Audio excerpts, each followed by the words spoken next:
Manana ny mahazizy azy avokoa ny andro fito rehetra amin'ny maha malagasy.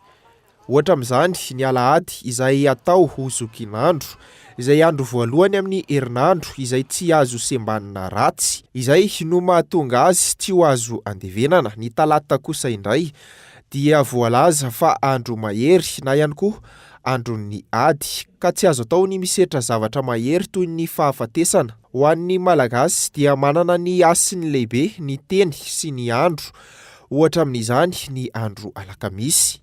Ny alakamisy indray kosa dia amin'ny anarany mihitsy no mahatonga azy tsy andevenana. Ny malagasy manko io teny io aminy misy asany tsirairay avy.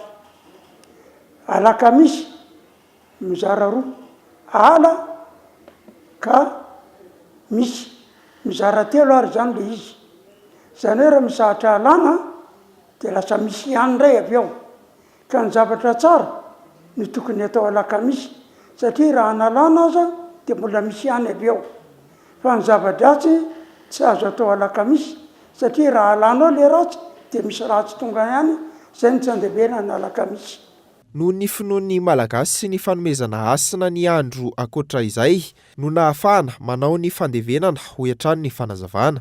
Andriana Solo Benoit, mpandalina ny maha malagasy no mitondra ny fanampanazavana.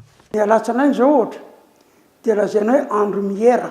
Ny andro alarobia dia fanalana aretina, satria misy kilalaon-teny foana ataon'ny malagasy amin'ny anaran'andro rao. Taka ny lazaintsika eto hoe ny alakamisy. Ny alarobia dia ataony hoe ala rofy. Ny rofy dia ny aretina sy ny ratsy rehetra. Ka ny alarobia zany dia fanalana rofy. Noho izany ino no ataon'ny malagasy hoe alarobia tsy miverina. Satria amin'izay dia rehefa lany eo ny ratsy dia tsy miverina intsony. Ary ny zoma kosa moa dia andro malaza, mahavory olona. Ary andro mahavory vahoaka dia ny sabotsy kilalaon-teny aminy. Asa botry, ohatrany hoe botry tsy mitombo zany. Ka ny asa fandevenana zany raha atao asa botry dia namany tsy mitombo. Efa hatramin'ny andron'ny fahazimba no nipetraka izany rehetra izany, ary niainga tamin'ny fanandrona ihany koa, saingy razoina ny tantara dia nalaina avy amin'ny tenin'ny arabo ireo andro malagasy ireo.